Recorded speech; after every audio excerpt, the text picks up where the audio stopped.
The top story is the news that Donald Trump is accused in the Epstein files and that his government is hiding the very Epstein files about it. NPR reporting that bombshell heading into the State of the Union, where President Trump faced the long shadow of Jeffrey Epstein. Indeed, it was one of these split-screen moments, depending on how you took in the State of the Union, because as I'm showing you right here in these photos, about a dozen Epstein survivors attended, and others showed their support for the survivors and transparency in various ways, including visible stickers and other insignia. Trump didn't even acknowledge them, and he didn't address what his administration is doing on this front or the big vote. Trump is hiding the files. That's according to credible, independent reporting.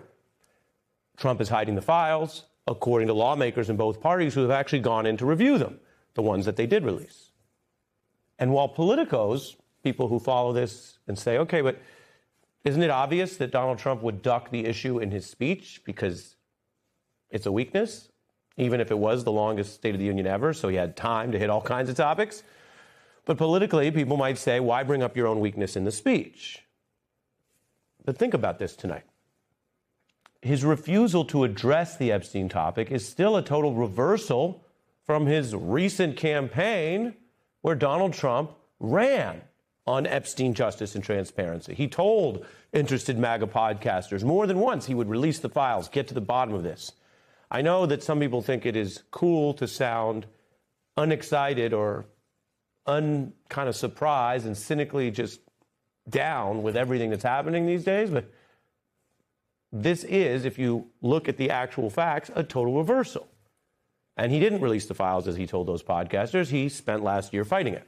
Then he lost in Congress, which forced him to release millions under the new law. And yet he's still hiding the ones that implicate him, according to multiple reports. So Trump has dragged out this issue. He has actually made it last, angering MAGA supporters and Epstein victims alike.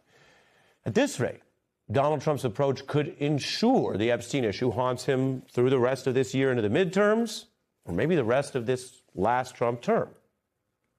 So on substance, that's a betrayal of his promises. And on the politics, it is at a minimum odd, noticeably odd, and hurts his Republican Party. Unless you reason that maybe full transparency would hurt Trump even more. Remember, it's not so long ago that Trump was publicly and angrily denying even sending Epstein a birthday greeting, however, quote, bawdy or illicit, it's a card.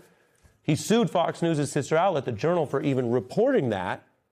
And then I want to remind you what came after that. That might have just gone away, but then we got the birthday greeting here from an earlier file released via Congress that would corroborate the story. Trump has not dropped the lawsuit, which looks likely to lose. Trump likely to lose it, given the evidence you see on your screen. And Trump saying that thing that exists, that came directly from the Epstein estate, didn't happen and doesn't exist. It was also pretty big news when Trump's name first surfaced in some files.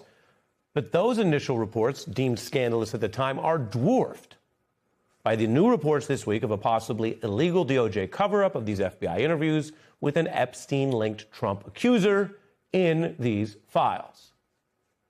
It's really something. And every time there's been more evidence, more files, and more information, it's gotten worse for Trump.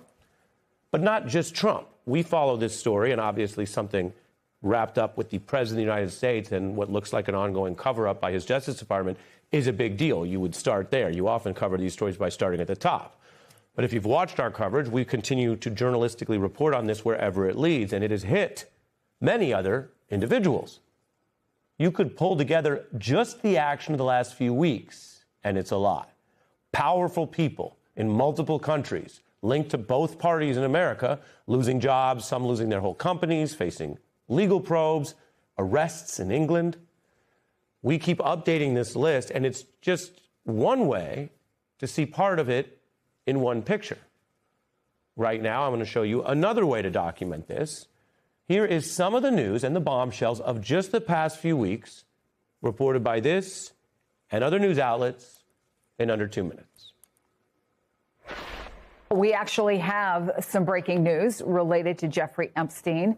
Former Treasury Secretary Larry Summers is resigning his academic and faculty appointments at Harvard. The latest chapter in an extended fall from grace for the renowned economist over his extensive ties to Jeffrey Epstein. Billionaire former Victoria's Secret CEO Les Wexner testified today in the House's investigation into Jeffrey Epstein. Commerce Secretary Howard Lutnick was grilled by senators on Capitol Hill today over his appearance in recently released Epstein files. Fallout from the Jeffrey Epstein files has now reached one of the largest investment banks in the world, Goldman Sachs. The bank's chief legal officer, Kathy Ruemmler, now says she is resigning. New Epstein fallout. Hollywood heavyweight Casey Wasserman is putting his namesake talent agency up for sale. Celebrity doctor Peter Attia has resigned as a contributor at CBS News. Documents show he exchanged messages with Epstein even after Epstein's 2008 conviction. The fallout from the revelations in the Epstein files has now led to a 1 in 400-year event. Start with breaking news about Andrew Mountbatten Windsor. The BBC understands that he has been arrested on suspicion of misconduct in public office. Regarding those links with the convicted paedophile, the late paedophile Jeffrey Epstein. The biggest story in the world right now, that is the arrest of Andrew Mountbatten Windsor. L'ex-prince Andrew, membre techniquement, membre de la famille royale. Searches are currently ongoing at Royal Lodge. There's a maximum sentence of life imprisonment for Andrew. The first senior royal in modern history to be arrested. In the past few days, revelations from the release of the Epstein files have nearly brought down a prime minister, implicated royals, and launched investigators around the world into action. All those developments driven by the Epstein files that Congress forced the DOJ to release. And the pressure continues. A Nobel Prize-winning scientist out from a top Columbia Institute, Bill Gates, apologizing for his ties to Epstein while reiterating he never visited the island or joined any wrongdoing. A former governor, Democrat Bob Kerrey, out from an energy company board. And while Trump's secrecy may be all about Trump, former Governor Kerry is not the only Democrat facing heat for an Epstein link. The new files have ousted a top official for Democratic presidents, as mentioned, ex-Treasury Secretary Larry Summers. He had tried to already step back from the university he once ran, Harvard. But new today, the former boss is out, pushed to resign his teaching post that he had tried to salvage. Summers losing a role that was the capstone of his career, just as Democratic lawyer Kathy Ruemmler was recently ousted from the elite bank Goldman Sachs, mentioned in that montage we just showed you. Those are two people at the top of the Democratic Party punished for their Epstein ties, while Donald Trump and his Commerce Secretary, who lied and was caught visiting Epstein Island by the files, are resisting calls for accountability for them. But they have their own Epstein exposure. And if this were the end of the story, it might look like maybe Donald Trump outran this scandal too. But for many, including the legal process in the UK and elsewhere, this is the beginning. Those pieces of information and arrests and other accountability I just showed you are all in just these first weeks since the new files came out. Now, few people thought Republicans would join the effort to make Trump release the Epstein files that led to all this heat. If you go back, say, a year when Trump was riding high and fresh off his election. And that's just about a year ago. Maybe by this time next year, the pressure could build further.